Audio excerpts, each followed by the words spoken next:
রমজান মাসে আমাদের খাদ্যাভ্যাস এবং ঘুমের সময় পুরোপুরি বদলে যায়। যারা নিয়মিত ব্যায়াম করেন বা নিজের ফিটনেস নিয়ে সচেতন, তারা এই সময় দুশ্চিন্তায় থাকেন যে রোজা রাখলে কি পেশি বা মাসল কমে যাবে, শরীর কি দুর্বল হয়ে পড়বে।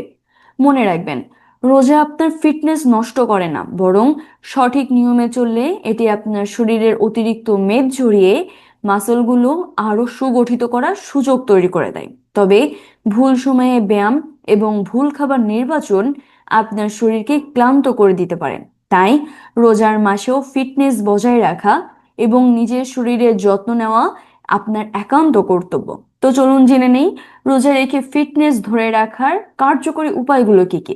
নাম্বার ওয়ান, ব্যায়ামের সঠিক সময় নির্বাচন করা। রোজা রেখে কখনোই দুপুরে বা বিকালে রোদে ভারী ব্যায়াম করবেন না, এতে শরীর থেকে অতিরিক্ত জল বেরিয়ে গিয়ে ডিহাইড্রেশন হতে পারে। ফিটনেস ধরে রাখার জন্য ব্যায়ামের সেরা সময় হলো ইফতারের ঠিক 1 থেকে 2 ঘন্টা পর অথবা সেহরির ঠিক আগে।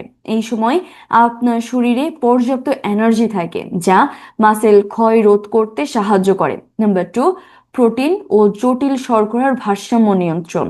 পেশি ধরে রাখতে সেহরি ও ইফতারে পর্যাপ্ত প্রোটিন রাখা আপনার একান্ত কর্তব্য। ডিম, মুরগির মাংস, মাছ বা ডাল জাতীয় খাবার আপনার ডায়েটে রাখুন। পাশাপাশি সেহরিতে ওটস বা লাল চালের মতো কমপ্লেক্স কার্বোহাইড্রেট খান, যা আপনাকে দীর্ঘক্ষণ ব্যায়াম করার শক্তি দেবে। নাম্বার থ্রি, ইন্টেন্সিটি কমিয়ে আনা। রমজান মাসে জিম বা ওয়ার্কআউটের ইন্টেন্সিটি কিছুটা কমিয়ে দিন। যদি আপনি আগে 1 ঘন্টা ব্যায়াম করতেন, তবে রোজায় 30 থেকে 40 মিনিট ব্যায়াম করুন। শরীরের ওপর অতিরিক্ত চাপ প্রয়োগ করবেন না। শরীরকে সুস্থ ও সক্ষম রাখাই আপনার প্রধান লক্ষ্য হওয়া উচিত। নাম্বার ফোর, পর্যাপ্ত বিশ্রাম ও রিকভারি।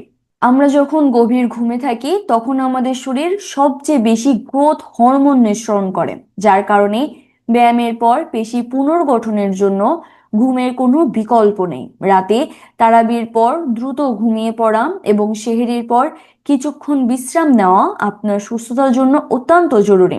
ঘুম কম হলে শরীরে কর্টিসল নামক স্ট্রেস হরমোন বেড়ে যায়, যা আপনার ফিটনেস নষ্ট করতে পারে। নাম্বার ফাইভ, হাইড্রেটেড থাকা। ইফতার থেকে সেহরি পর্যন্ত প্রতি 1 ঘন্টা পর পর 1 গ্লাস করে জল পান করুন। এটি আপনার ফিটনেস ধরে রাখতে এবং শরীরকে ভেতর থেকে আর্দ্র রাখতে সাহায্য করে। ডাবের জল বা চিনির শরবতের পরিবর্তে ফলের রস খান, এটি আপনার ইলেকট্রোলাইট ব্যালেন্স ঠিক রাখতে সাহায্য করবে। নাম্বার সিক্স, ভাজা পোড়া ও চিনি বর্জন করুন।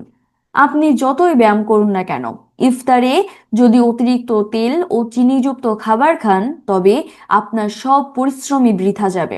এই খাবারগুলো আপনাকে অলস করে দেয় এবং শরীরে চর্বি জমায়। ফিট থাকতে হলে প্রাকৃতিক খাবার এবং ঘরে তৈরি পুষ্টিকর ইফতার বেছে নেওয়া আপনার সুস্থতার জন্য খুবই গুরুত্বপূর্ণ।